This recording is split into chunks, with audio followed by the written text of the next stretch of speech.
नमस्कार, हरियाणा रिपब्लिक में आप सभी का स्वागत है। मैं हूं राधिका शर्मा आप सभी के साथ। और मेरा गांव मेरा सरकार जो कार्यक्रम है, इसके तहत आज हम पहुंचे हैं पानीपत ग्रामीण, जिसका नाम है गांव पलहेड़ी में।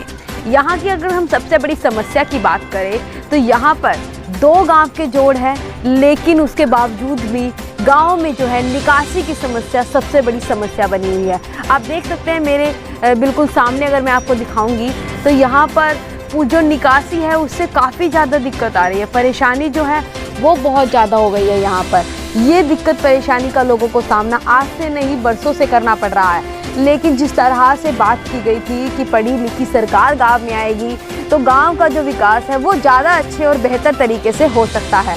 तो यह हमारे साथ भाई साहब जुड़े हुए हैं। भाई साहब जी, कितने समय से गांव में निकासी की समस्या बनी हुई है?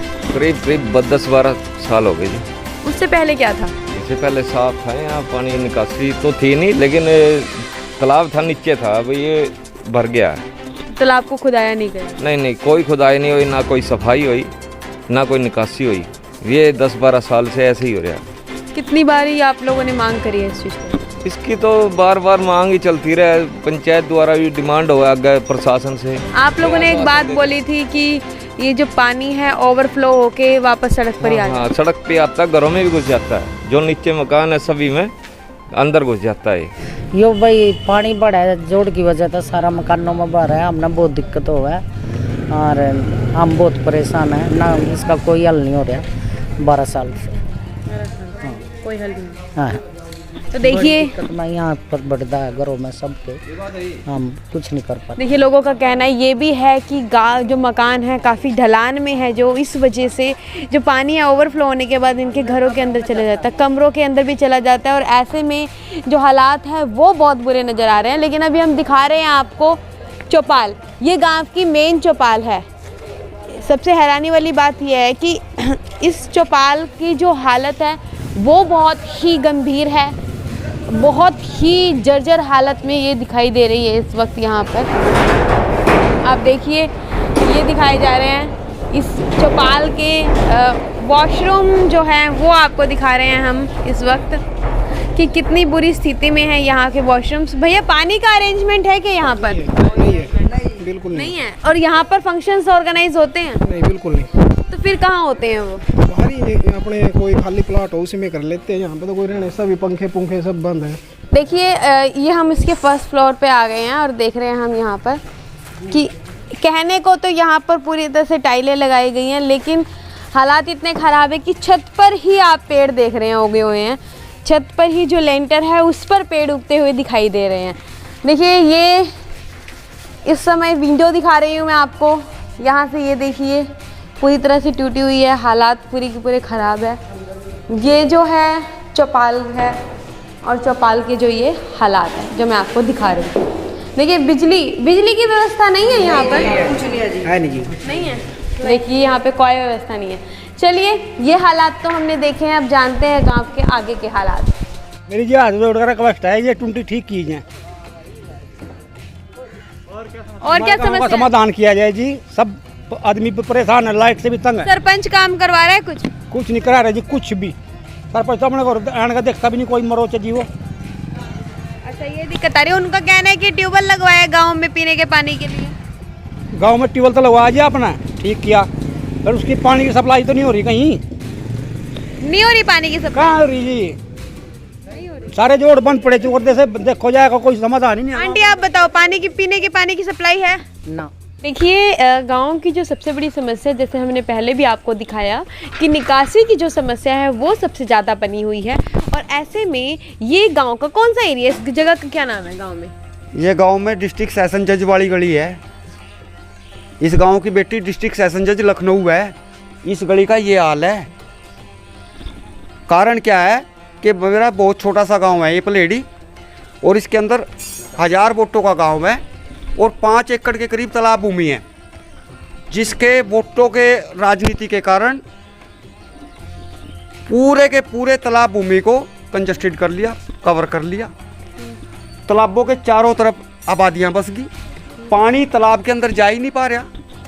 पानी जाएगा तभी तो पानी की इन गलियों नालियों में पानी नहीं भरेगा। जब लोगों ने इंक्रोचमेंट कर करके तालाब भूमि को ही काबू कर लिया तो पानी कहाँ जाएगा? इतनी एनक्रोचमेंट इनको करने किसने दी? ये सरपंच, जो भी सरपंच बनते हैं। तो ये आज से तो नहीं होगी ना, कई सालों से होगी एनक्रोचमेंट। अभी ताजी हुई है। कितनी एनक्रोचमेंट अभी अभी हुई है? अभी बिल्कुल ताजे बने हुए हैं, 1-1.5 साल के अंदर अंदर इंक्रोचमेंट हुई है। तो उस टाइम पे इनको रोका नहीं गया? रोकेगा कौन? कौन है रोकने वाला? सबको वोट चाहिए। एक परिवार की 10 वोट हैं, इसको रोकूंगा तो मेरी 10 वोट खराब हो जाएंगी, उसको रोकूंगा तो मेरी 20 वोट खराब हो जाएंगी। सबको वोट चाहिए, सबको कुर्सी चाहिए। गांव की जनता का इतना बुरा हाल हो गया, इतने लोग बीमार हो गए, इतनी डेथ होगी इस गंदगियों के कारण। गंदगी से डेथ कैसे हुई? बीमारियां फैल रही, डेंगू का इतना बड़ा प्रकोप हो रहा, हर दूसरे तीसरे दिन एक मौत होने लग रही, लेकिन कोई वो नहीं है। डेंगू से गांव में हर दूसरे तीसरे दिन मौत होती है? बिल्कुल, रात होगी एक डेंगू से? हाँ, डेंगू से मौत होगी। अब तक कितनी होगी है? 3-4 मौतें होगी डेंगू से। तो देखिए, एक बड़ी बात जो है, गांव के लोगों से अभी जानकारी हमें मिली है, पता लगा है कि डेंगू का जो खतरा है वो यहाँ पर ज़्यादा मंडरा रहा है। सफाई व्यवस्था ना होने के कारण गांव में अब तक 3 से 4 मौतें जो है वो डेंगू की वजह से हो गई। इसका मुख्य कारण बताया जा रहा है वो पानी का ही बताया जा रहा है। एक तो साफ़ पानी पीने के लिए नहीं है, दूसरा पानी निकासी के लिए नहीं है, तीसरी बात यहाँ पर ये आ जाती है कि गाँव के लोगों का कहना है कि जोड़ जो है वो कितने समय से अंकल ये समस्या बनी हुई है? कहा जा रहा है 10-12 साल से बनी हुई है। बस नहीं, मतलब ये नहीं ताजी है। तो अभी 5 साल के अंदर अंदर बेटा मैं बोल नहीं सकता। अच्छा, हाँ जी, हाँ जी भाई साहब आप बोल देंगे। देंगे। हाँ जी बोलिए, मेन समस्या कितने साल में हुई? ये 2-4 साल से हुई। 2-4 साल से? पहले सब कुछ ठीक था? नहीं, पहले भी ऐसा ही था। पहले लेकिन ज्यादा इतना था, पानी तो नहीं इतना नहीं भरेगा। था। ये पानी पानी चला गंदगी जाता था इतनी नहीं हो रही तालाबों थी। अब एनक्रोचमेंट की वजह से ये सब दिक्कत आ रही है। बिल्कुल एनक्रोचमेंट की वजह से, सबसे मेन समस्या एनक्रोचमेंट की वजह से है। एनक्रोचमेंट में क्या हुआ, क्या किस तरीके से ये हुआ कि अगर इन्होंने मकान बना लिए तो निकासी कैसे रुक गई? निकासी, जब जहाँ पानी गिरना है और उसी पॉइंट को आप वहीं पे आप कब्जा करके कोई मकान बना लोगे तो पानी का कैसे जाएगा? अब ये गली है, इसका डायरेक्ट पानी सीधा तालाब में जाता था, अब सामने वाले ने मकान बना लिया तो पानी कहाँ जाएगा? इधर उधर फैलेगा। और वैसे कुछ तो काम किया होगा आपके गांव के सरपंच ने?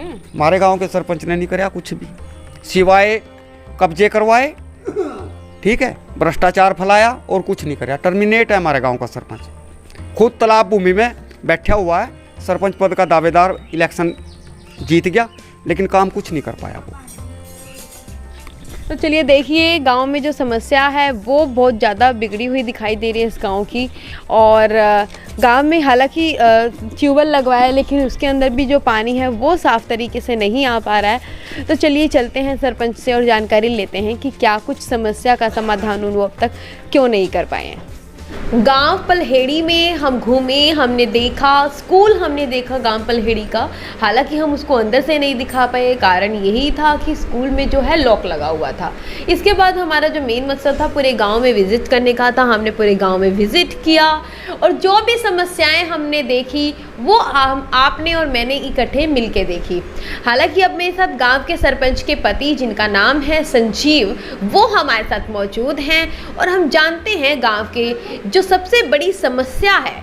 जी, जो सबसे पहला आपके ऊपर जो आरोप लगा है सरपंच के ऊपर, वो आरोप ये लगा है कि गांव में जो है 2 जोड़ है और आज से कुछ समय पहले तक समस्या तो थी निकासी की, लेकिन जो समस्या अब आई है कि पानी ओवरफ्लो होके सबके घरों के भीतर चला जाता है, ये जो समस्या है इसका मुख्य कारण बताया जा रहा है कि जो एनक्रोचमेंट है, यानी अतिक्रमण जो हुआ है, कब्जे किए हैं, जो तालाब की भूमि थी उस पर लोगों ने रहना शुरू कर दिया।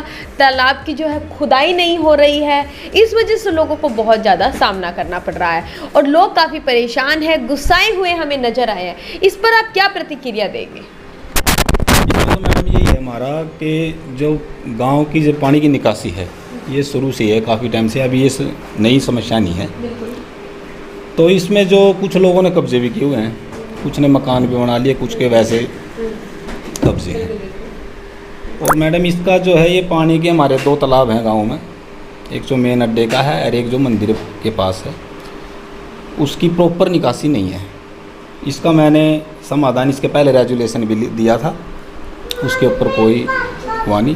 पंचायती ज़मीन हमारी सिर्फ 13 किले हैं, उससे हमारा ये पर समाधान होता है। वही आप पर आरोप लगाए कि जो पंचायती भूमि है उससे जो इनकम आती है उससे भी कुछ काम नहीं हो पा रहा है। उससे काम हुआ है मैडम। क्या कुछ काम हुए हैं?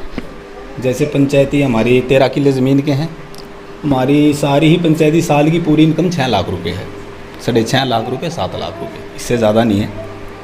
इतनी इनकम में हमने जैसे स्कूल का भी काम कराया है, दोनों स्कूलों के जो हमारे 2 स्कूल हैं उनमें भी काम कराया है। क्या काम करवाया? ये हमने पूरे स्कूल में टैले बिछवाई हैं और इसमें भी टैले बिछवाई हैं, वाटर कूलर लगवाया है और फिरनी बनवाई है, और अपना ये जो मेन जो गली थी, जो ज़्यादा दिक्कत थी जिनमें, वो गलियाँ बनवाई हैं।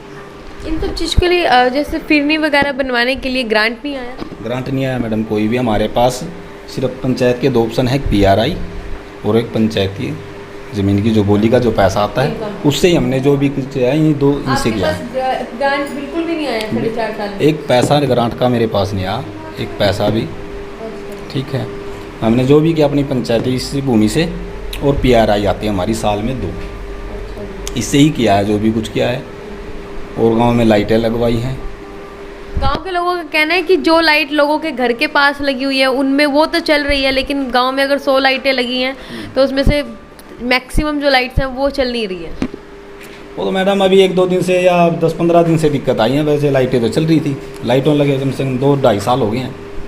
जो प्रॉब्लम है वो जिनकी प्रॉब्लम जिन्हें नज़र आए मेरे को बोलो, मैं करा दूंगा उनको ठीक। कोई मेरे को बोलेगा भाई मेरे घर के पास लाइट है वो ख़राब है, उसको हम ठीक कराएंगे। उनका कहना है कि सरपंच को खुद देखना चाहिए। ये तो देखो मैडम, मैं इस गांव में घर तो किसके जाऊंगा। ऐसा जिसको प्रॉब्लम है, जैसे किसी के घर के सामने लाइट लगी है, उसको दिक्कत है, वो मेरे को बोल सकता है या फ़ोन कर सकता है या मेरे पास आ जाता है, आ जाएगा तो बोलेगा भाई ये लाइट है मेरी ख़राब है, तो हम करा देंगे उसको। इसी के साथ आप पर यह आरोप भी लगा हुआ है कि जितना भी कब्जा हुआ है उसे आपने ही करवाया है। मैडम ये गलत आरोप है, हमने कोई कब्जा नहीं कराया। मैंने इसकी जोड़ की निशानदेही कराई थी और सभी को नोटिस दिए थे, जो कब्जादारी हैं उनको नोटिस दिए थे, उनको बोला था कब्जा छोड़ दे। खुद सरपंच ने, मेरी वाइफ ने अपने ससुर के खिलाफ भी नोटिस दिए हैं जो कब्जा था उनका। मतलब ये ऐसा हमारा कोई इसमें हाथ नहीं है या हमने कब्जा नहीं कराया। ये शुरू से 40-50 सालों से कब्जे हैं लोगों के, ये तो हमारे पे वैसे ब्लेम लगाया गया है। इसी के साथ ये भी है कि जो आपने, जैसे हमें जानकारी मिली थी कि आप लोगों ने एक ट्यूबवेल खुदवाया, लेकिन ट्यूबवेल लगवाया आप लोगों ने, कहने लगे कि ट्यूबवेल बेशक से लग गया हो लेकिन उसकी सप्लाई नहीं है। सप्लाई है मैडम हमारे। और उनका ये भी कहना है कि जो सप्लाई है उसमें जो पानी आता है उसमें जो गंदा पानी है, नाले का जो गंदा पानी है वो आता है, और इसकी वजह से लोग बहुत परेशान हैं। हर किसी के घर में फ़िल्टर फैसिलिटी नहीं है, हर कोई अपना पर्सनल सबमर्सिबल नहीं लगा सकता, और लोगों के लिए पानी की पीने की समस्या जो है वो उस सबसे ज़्यादा बनी हुई है। इसका ये है मैडम, जो ये पाइपलाइन हमारी दबी हुई है पानी की, हमारे अब ये तो अब नया लगा है, और जो हमारा पुराना पब्लिक हेल्थ का जो ट्यूबवेल है कम से 15-20 साल से लगा हुआ है, और ये पाइपलाइन भी उसी टाइम से है, काफ़ी पुरानी पाइपलाइन होगी। और जो लोगों ने अपने उसमें पाइपलाइन में जो अटैच करी है, ये मतलब जिसको टूंटी बोल देते हैं, उसकी जो लोहे की पाइप है वो गड़ चुकी है, उसके द्वारा ही उसमें गंदा पानी जाता है। यही कारण है गंदा पानी आने का। तो उसको तो ठीक करवाया जाना चाहिए। वही कराएंगे जो जिसके मान ले जिसके घर में जो पाइप वो लगी है उसने अपने उससे लगवाई, जिसको अपने घर में पानी का कनेक्शन चाहिएगा तो पाइप या उसका सामान तो वही लेके आएगा और वो उसको चेंज कराएगा। ये पहले भी इसमें आप लोगों का कोई रोल नहीं है। सब पहले भी अपने पैसे से ही कराए थे, सब ने, हमने भी कराया था, और गांव में सभी ने अपने पैसे से, जिसने पानी की जो उसमें कनेक्शन लिए थे सब ने अपने पैसे से कराए थे, पंचायत ने कोई कराया नहीं था। लेकिन क्या कारण है कि आप लोगों को बिल्कुल भी ग्रांट नहीं मिला? चौपाल आपकी जो है वो बहुत बुरी अवस्था में है। गांव में जो है हमने देखा सामूहिक टॉयलेट हमें नहीं नज़र आए पूरे गांव में, जो सामूहिक टॉयलेट बनाए जाने चाहिए थे। इसके अलावा जो गांव की मेन चौपाल जो है उसकी जो स्थिति थी वो बहुत ही ख़राब थी। वहाँ के अगर हम टॉयलेट्स की बात की जाए, हालांकि अगर हम छत पे भी गए, हम वहाँ पर जो आपका फर्स्ट फ्लोर बना हुआ है मेन चौपाल का, वहाँ पे टाइल्स लगी हुई हैं, बट सब पत्थर बन लगे हुए हैं, लेकिन छत पर भी पेड़ उगे हुए हैं। ज़मीन की जो लेंटर है उसमें पेड़ उगे, इतनी बुरी स्थिति। देखो वो तो मैडम जो हमारी जो ये सफाई वाली है उसको हम बोलते हैं, मतलब भाई सफाई वो पूरे गांव की वही करती है, जैसे नालियों वगैरह की, चौपाल की, मतलब वही करती है। मान जो सफाई वगैरह जो सब कुछ उसका ही काम है जी। ठीक है, अगर उसने हफ्ते 10 दिन से नहीं की होगी तो वो एक अलग बात है। भाई साहब लगता सालों से नहीं हुई, उसकी स्थिति तो देखिए आप एक बारी जाके, सालों से वहाँ की सफाई नहीं हुई। खिड़की जो विंडो लगाई हुई है वो दीवार से बाहर निकलने को हो रही है। अगर हम बात करें टॉयलेट्स की तो टॉयलेट्स के गेट पूरी तरह से टूटे हुए हैं, वहाँ पर किसी ने वॉश करने के मतलब वॉश भी नहीं करता कोई, उसको काफ़ी सालों से वॉश नहीं हुआ है। जो स्थिति है इतनी बुरी स्थिति है उसकी, बहुत ज़्यादा बुरी स्थिति है। अगर उसको सही ढंग से मेंटेन करके रखा जाता तो बहुत ही सुंदर लगती वो चौपाल, उसके अंदर पैसा लगाने की भी कोई ज़रूरत नहीं थी। लेकिन यहाँ पर बात आ रही थी सिर्फ और सिर्फ मेंटेनेंस की। तो मेंटेनेंस तो मैडम ऐसा है जो थोड़ा बहुत है वो चलो हम करा देंगे, बाकी जो रही सफाई वाली बात, जो सफाई वाली लगा रखी है उसको बोल देंगे दोबारा ऐसी शिकायत नहीं मिलेगी उसकी दोबारा। मीडिया के आने से आपको मैंने बताया कि साल से भी ज़्यादा लगता है कि वहाँ पे सफाई नहीं हुई। वहाँ पर जो गंदगी है अगर उसको खोलेंगे तो पता लगता है कि यहाँ पर कितने टाइम से कोई आया तक नहीं है। सफाई तो हुई है मैडम उसकी, क्यों चौपाल में जैसे पीछे भी माले हमारे गांव में रामलीला वगैरह होती है, उस चौपाल में होती है, मेन चौपाल हमारे गांव की, वो उसमें साफ सफाई तो होती है। भाई साहब हमारे जितने भी दर्शक हैं वो आपकी चौपाल को देख रहे हैं, उनको दिखाई दे रही है कि कैसी इसकी हालत है। चलो कोई नहीं मैडम, उसको हम देख लेंगे, सफाई वाली को बोल देंगे। गांव के लोगों का ये भी आरोप है कि आप गांव में घूमकर नहीं देखते कि क्या कुछ दिक्कत आई हुई है, जबकि ये फ़र्ज़ आपका सबसे पहला बनता है कि एक बारी गांव में ज़रूर देखना चाहिए कि गांव में आखिरकार क्या हो रहा है। देखो मैडम, गांव में तो घूमता हूँ और देखता भी हूँ, जो समस्या मुझे लगी मेन, जो मेरे मतलब जो हमने कराई है, जैसे नालियों के ऊपर जाड़ वो हमने लगवाए हैं, जैसे पानी की समस्या थी जहाँ मतलब ये गंदा पानी, हमने नलके वगैरह भी लगवाए। नलकों से साफ पानी आता है? नलकों से साफ पानी आता था, फिर लोगों ने वो यूज़ ही नहीं किए, नलके जो यूज़ नहीं किए थे वो वैसे ख़राब हो गई। जो नलके को कोई यूज़ ही नहीं करेगा, पानी निकालेगा नहीं, पहले तो बोल दिया भैया चलो। गाँव में स्टेडियम है? हाँ जी, नहीं तो स्टेडियम नहीं है। कारण क्या है इसका?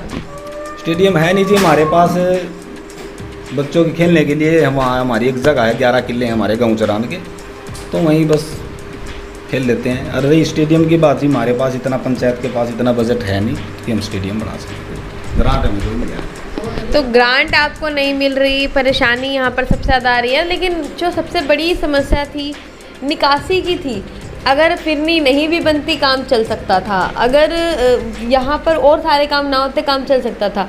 जिस तरह से गंदगी, अभी आप पर ये भी आरोप लगा है कि गांव में 3 से 4 जो मौतें हैं, ये कहाँ तक सच है कि गांव में जो 3 से 4 मौतें वो डेंगू की वजह से हुई है क्योंकि सफाई नहीं रहती थी, गंदा पानी पिया जाता है।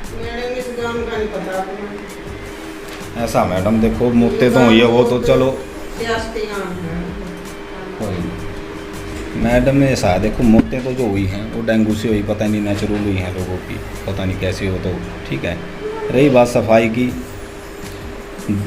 गांव में जो मेन प्रॉब्लम होती है वो बरसात के कारण होती है। जैसे बरसात हुई तभी गांव में पानी, गलियों में नालियों में पानी हो, वैसे कोई ऐसी प्रॉब्लम नहीं है, ना नालियों में मतलब पानी है, ना कोई गली में पानी है, सिर्फ बरसात के कारण ही पानी आता है, वो भी सिर्फ ओवरफ्लो सिस्टम, ये जोड़ ओवरफ्लो हो जाते हैं ना, वैसे पानी निकलता है इनसे। फिर ऐसा कहाँ तक आप लोगों को लगता है कि जब सरकार, जब आपको गवर्नमेंट की ओर से पूरी तरह से निकासी के लिए जो आपको जितना ग्रांट चाहिए, चाहे हम खुदाई की बात करें, इसके लिए अगर आपको खुदाई के लिए नहीं दे रही, तो आपको क्या लगता है कि जो जितना गंदा पानी आता है इससे बेटर तभी था जब शौचालय घर में नहीं थे? शौचालय तो जी शुरू से सभी के घर में है, ऐसा तो कोई है नहीं घर जिसके घर में शौचालय ना हो, सबके घर में है जी शौचालय, ठीक है। स्थिति तो जी मैडम ये हमारे गांव की शुरू से ही है, हमारी तो याद से पहले ये जो ओवरफ्लो हैं हमने तो कभी इनको देखा नहीं थी। ये स्थिति तो काफ़ी टाइम से है, सरपंच पहले भी बने हैं, सरपंच हम भी बने हैं जी। देखो इसका जो मेन समाधान है, इसका मैंने इसका लिख कर भी दिया था, बोल रहा था भाई इसकी निकासी के लिए दोनों जोड़ों की मैंने साफ़ सफाई के लिए, पंचायत के पास इतना बजट नहीं है हमारे पास कि हम इसकी सफाई करा दें। देखिए जो भी है, इनकी जो समस्या है इन्होंने साफ तौर पर बोल दिया है कि प्रशासन की ओर से 4.5 साल हो गए हैं, गवर्नमेंट की ओर से इन्हें 1 रुपये की भी ग्रांट है वो नहीं मिली है। जो भी ये काम करवाए गए हैं इनकी खुद की जो पंचायती इनकम है उससे करवाए गए हैं, और इनकम का भी इतना बड़ा स्रोत नहीं है जिस वजह से ये सारे काम एकदम से करवा सके। जितना इनके पास बजट है उसके अकॉर्डिंग काम किया गया है। बाकी रही गांव के लोगों की बात, तो गांव के लोगों को भी इस चीज़ को थोड़ा समझना चाहिए कि हमें अपने आसपास के जगह को कैसे साफ़ सुथरा रखना है और कैसे इस काम को अच्छे और बेहतर तरीके से कर सकते हैं। बने रहिए हरियाणा रिपब्लिक के साथ, देखते रहिए हरियाणा रिपब्लिक। धन्यवाद।